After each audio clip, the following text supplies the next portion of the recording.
Unit 3 equations, lesson 5, part 2. So we're going to do a few more word problems. So number 4 says, Nicole and Liza and Joshua played together on a basketball team. At the end of the season, Nicole had scored 8 more points than Liza, while Liza had scored twice as many points as Joshua. The three players scored a total of 108 points. How many points did each player score? So we have three players. So the first thing we need to do is we need to figure out which player is going to represent X. So let X represent. Now when I'm looking at the information, Nicole is 8 more points than Liza, so she can't be X because she's already Liza plus 8. Liza is twice as many as Joshua, so she can't be X. So by process of elimination, Joshua is going to be X. So let X represent, so this is going to be Joshua's points. So now I can figure out what Liza is going to be. So it says, now I have to read, sometimes you have to read the questions a few times. It says Liza had scored twice as many points as Joshua. So if Joshua is X, then Liza is twice as many, so that's 2X.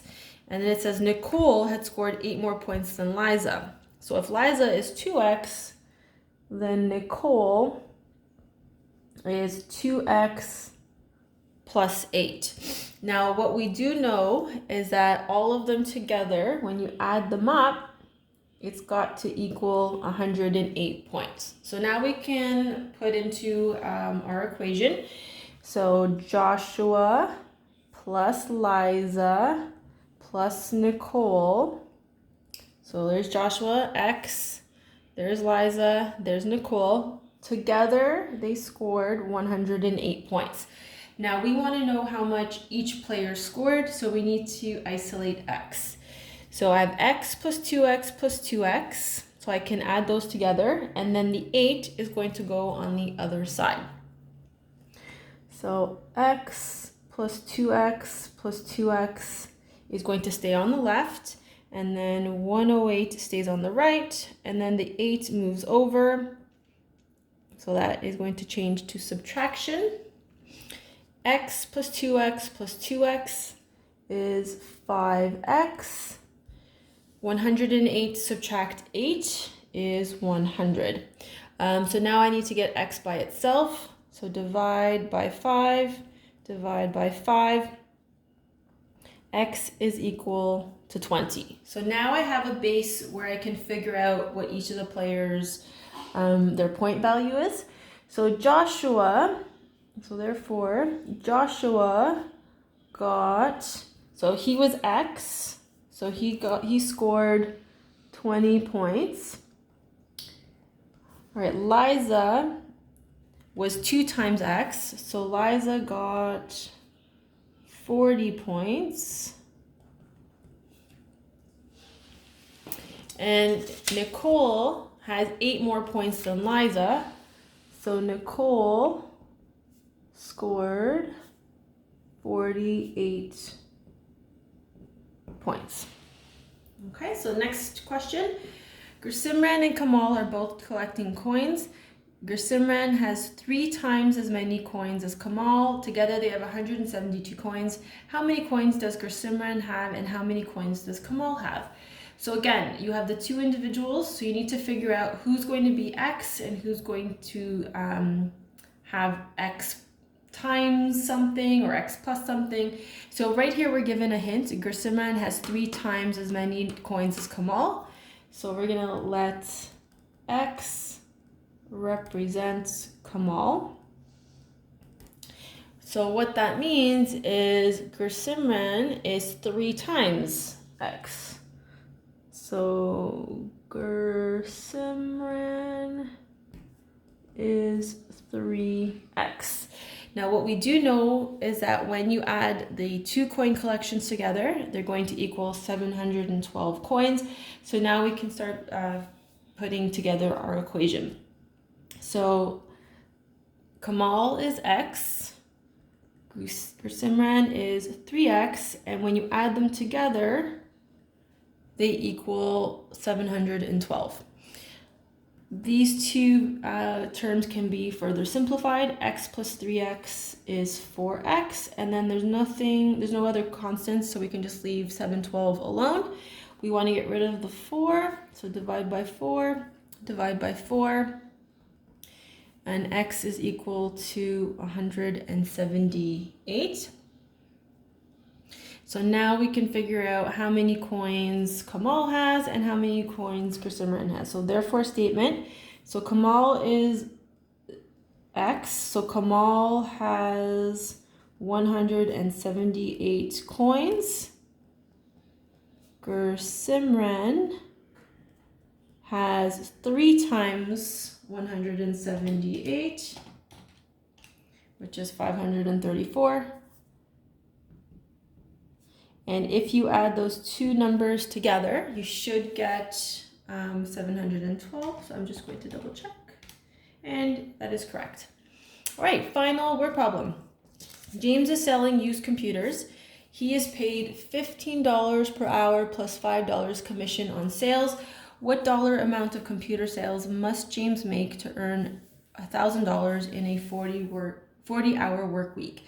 So for those of you that don't know what commission is a percentage that a person makes, especially if they're in sales. So what this does is it encourages salespeople to sell a lot, because the more they sell, the more money they're going to make.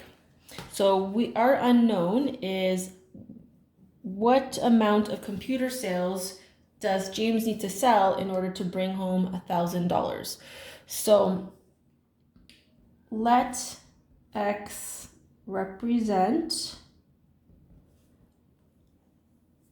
the amount of computer sales.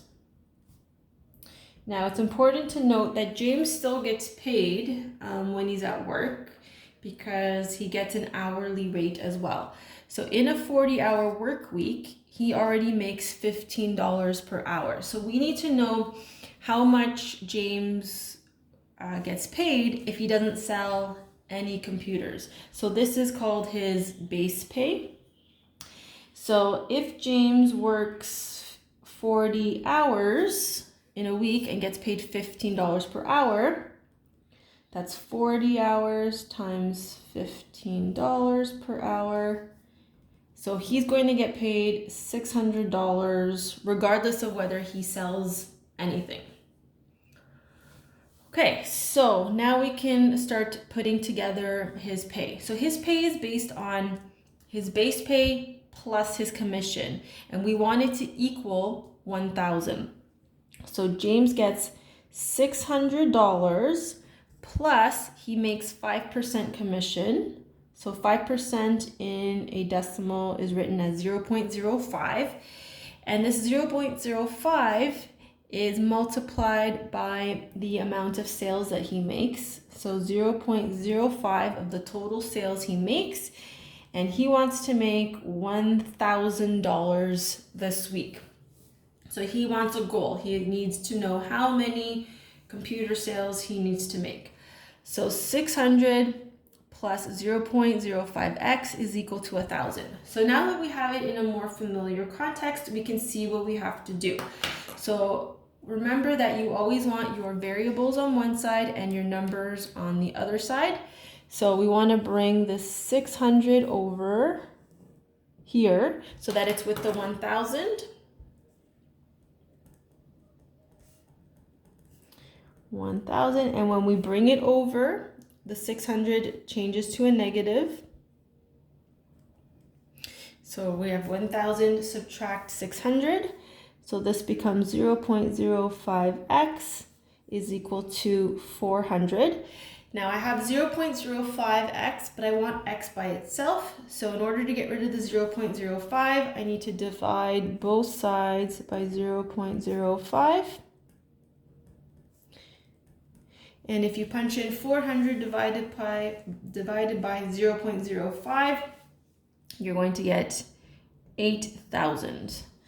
So therefore, James needs to sell $8,000 in computers. And that is the end of the lesson. So please practice modeling with algebra worksheet. This is the last lesson of the unit, so we will be having a test tomorrow.